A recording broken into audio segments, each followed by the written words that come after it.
Ndabaramukije bakunzi ba Ntambwe Idahita TV, amahoro y'Imana n'amagara meza nivyo ndabipfurije mu vyanyu no mu banyu. Ndabaha ikaze muri kino kiganiro cacu cuno munsi, hatugomba dushishikare muri gwa rukurikirane rwa ya citation ari célèbre yagiye avugwa n'abantu babaye abantu badasanzwe bagize ibikorwa bidasanzwe bashikako, novuga ngo babaye ivyamamare mu mateka y'isi hirya no hino kw'isi, kandi amajambo bavuze akandikwa mu bitabo akaba ashishikara kugenda arifashishwa hirya no hino nk'amajambo y'akarorero yenspira abantu abakangurira gukora kandi abumvisha yuko nabo bashoboye kandi bishoboka. Uyu munsi rero twagomba turabire hamwe amajambo yavuzwe n'uwitwa Antoine de Saint-Exupéry. Ayo majambo yavuzwe na Antoine de Saint-Exupéry avuga gutya mu gifaransa na tutakuvuga ko mu kirundi, avuga ngo ce que d'autres ont réussi on peut toujours le réussir. Tuyasubiremo, ce que d'autres ont réussi on peut toujours le réussir. Aya majambo avuga gutya mu kirundi ngo ivyo abandi bashoboye gushikako natwe turashobora kubishikako nta kabuza. Ivyo abandi bashoboye gushikako natwe turashobora kubishikako nta kabuza. Niko aya majambo no yavuga. Aya majambo mukanya aho nayasoma muri no citation y'uyu Antoine de Saint-Exupéry, naciye nibuka kera mbosi vuba mugani kera hiwanje hari mu mwaka wa 2007 gutyo.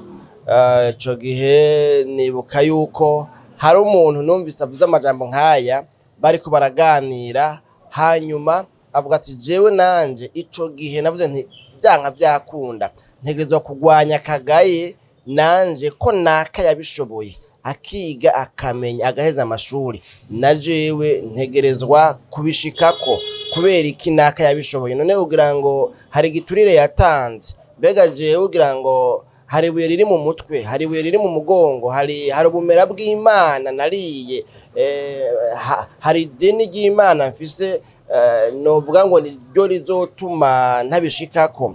Hanyuma rero iryo jambo ca ndumva yuko ryatumye nawe novuga ngo yiyumvisha ko bishoboka. Hanyuma rero urumva ico gihe karavuga yuko nawe yahavuye abishikako akiga amashuri agaheza, mugabo mu ntango yabona umengo ivy'amashuri ntibizokunda, umengo yobiheba, umengo yovyihoza, umengo banaka nibo vyagenewe. Ariko mugabo aravuga ati ko naka yabishoboye na jewe nta kabuza ndabishobora. Icotuma jewe ntabishobora n'igiki? Asangwa ibi bintu hari abandi babishoboye, none abandi batanze iki? None rero ni muri no ntumbero rero aya majambo agarutse rero ngaha tubonye yuko uyu nawe yagize iyi citation akavuga ngo ivyo abandi bashoboye gushikako, kandi birahari vyinshi. Uravye aho uherereye, uravye mu ishuri mwigana, uravye muri quartier ubamwo, uravye muri ayo mabarabara ugenda uracamwo, hariho vyinshi abandi bashoboye gushikako, hariho vyinshi abandi bashoboye gukora, hariho ibidasanzwe, hariho urugero novuga ngo rw'ubuzima bwo hejuru cane abandi bashoboye gushikako kandi birakunda. Ivyo rero banaka bashoboye ntuhave wimvira ngo ni kubera ko hari indi mikenyuro y'ikirenga bagize wowe utokenyura, ngomba ngo wimvishe ngo banaka ntibashitse hajya ahantu bageze kubera yuko novuga ngo ijuru canke Imana hari ikintu bayihaye bayipfumbatishije nkaho umengo bobo nibo bonyene, wewe ntibishoboka, abandi ntibishoboka. Oyaye, ivyo banaka bashoboye gushikako, ivyo banaka bakoze, ivyo banaka bafise, ivyo banaka bazi, ntibisigura ngo ni akadomene kiwabo gusa. Wapi, bijya nawe urashobora kubishikako, bijya bazi nawe urashobora kubimenya, bijya bashoboye nawe urashoboye kubishobora. Birakunda no kuvyiyumvisha mu mutwe yuko bikunda, hanyuma ukaraba ati none ababishoboye babishoboye bigenze gute? Ababishoboye babishoboye baciye mu nzira imeze gute? Mbega kugira ngo umuntu abishobore bigenda gute? Umuntu avyifatamwo gute? umuntu akamenya strategy, umuntu akamenya iyo nzira ingene imeze, umuntu akamenya iyo mikenyuro y'abantu babishoboye nabo ingene babikenywe n'ingene babigenza, kugira ngo umuntu amenye formule, niko novuga ngo formule ingene umuntu agirane avyifatamwo, ibisabwa hasabwa ibiha, umuntu akwiye kumera gute, akwiye kwifata gute, akwiye kumenya ibihe, akwiye gukora iki, kuko ivyo bashoboye hariho ukuntu vyagenze kugira ngo babishobore, kugira ngo barinde babishobora nuko hariho ukuntu vyagenze rero nawe ubikurikiranye birashoboka. Ngomba yuko wiyumvisha yuko bijya ushima ku bandi bafise bashitseko, nawe ushobora kugira kutaba umurorerezi, utari umuspectateur, utari indorerezi yaje kuraba abandi babishoboye, abandi babishikako ngaha mw'isi mu buzima bwa misi yose. Oyaye, nawe haguruka ukore. Twaravuze ko aya majambo yavuzwe n'aba bantu ari amajambo yumvisha abantu yuko bishoboka, bikunda, yumvisha abantu yuko hariho ibisabwa, vision, iyerekwa, intumbero, imigambi, imikenyuro n'ingene umuntu akwiye kuvyifatamwo ibintu nyene nk'ivyo. Kandi aya majambo yenspira umuntu, uvuga ngo amuha ihishurirwa, akura igisashi kiri ku maso yiwe kikahava, umuntu atabona agaca agira abona. Umuntu wamengo ni injiji ntasubire kuba injiji, umuntu wamengo ni intumva ntasubire kuba intumva, ahubwo akavyumva neza akabitahura, kubera ko ano majambo ni inkabuzo, aravuga ngo arakangura ubwenge, arakangura ukwiyumvira k'umuntu, arakangura ingene umuntu abona ibintu n'ingene umuntu yumva ibintu, maze agaheza agakora ibintu uko bikwiye gukorwa n'ukuntu bikwiye kugenzwa. Tuyasome rero ya majambo tuyasubiremo. Yavuze ngo ce que d'autres ont réussi, on peut toujours le réussir.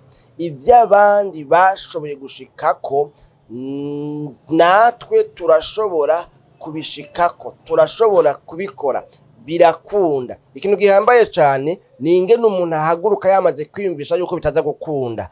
Nahora mbona kera tukiri abana, kera hacu usanga bijya byo gusimba, novuga ngo imanga, umugazo, ibintu nyene nk'ibyo hariya mu myaba tukiri bato, wasanga ahantu ugize ubwoba, ugeze hajya ku nkombe ugomba witaze ngo usimbe, hanyuma bakubwira ngo ukaraba hariya mu kuzimu ucokorokirako, nimba ari mu kinogo, ibinogo by'amatwarete bimba, cyangwa nyene ibindi binogo, inyabarega, ibintu nyene nk'ibyo. Bakubwira ngo urumva ngo kirazira kuraba hariya, ngo uraba hakurya iyo ugombuje, hanyuma usimbe, wikuremwo ubwenge, wikuremwo ubwoba.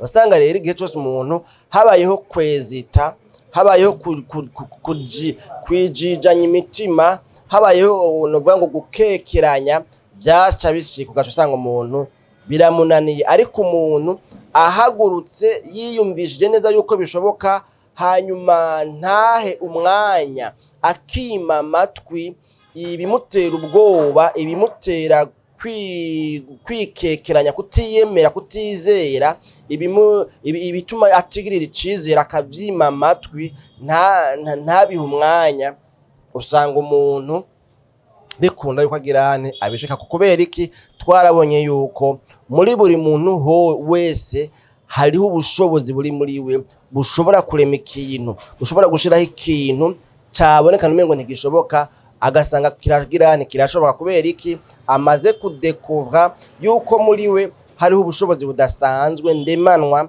Imana yagize yamuremanye. None rero nuko uyu rero Antoine de Saint-Exupéry avuze yuko rero bigirane ivyo banaka bashoboye bidasigura yuko ari ivy'iwabo gusa, ko ari ivy'abana kari atawukomako, atawuzoshika, bitazokunda. Wasanga kera umengo tubona umengo imiryango y'abanaka n'imiryango yakize, ukamengo mwebwe rero ntibikura, ntibishoboka, ukamengo umuntu yaramaze kugira yaramaze kuvyiyumvisha neza yuko bitazigera bikunda. Ariko siko biri. Nimba hariho ikintu kanaka gihambaye ciza umuntu wese yo kwipfuza gushikako, hanyuma ukiravye ugasanga hariho uwundi muntu mu buzima bwa misi yose yagishoboye yagishitseko, nawe umenye yuko bishoboka.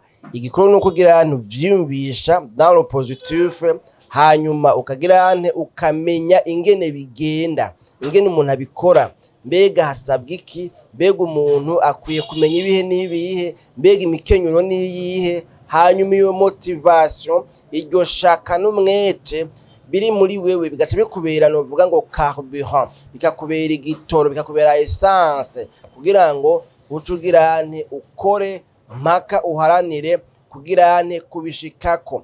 Ni wiyumvisha ko bishoboka, ko nabana ka vyashobotse, nawe bizorangira ugize nte bizorangira ubishoboye.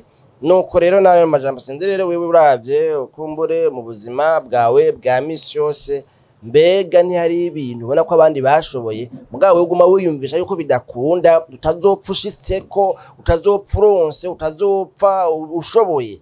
Vyoshoboka ukaba uri muri ino situation y'abantu bumva umengo bijya n'ivyabanaka ntibikunda, wewe ntavyo ushobora, umengo wewe umengo bifise abantu vyagenewe. Ariko mugabo ikintu cyose kijanye n'iterambere, ubundi yavuze ngo limite akarimbi ni ijuru gusa.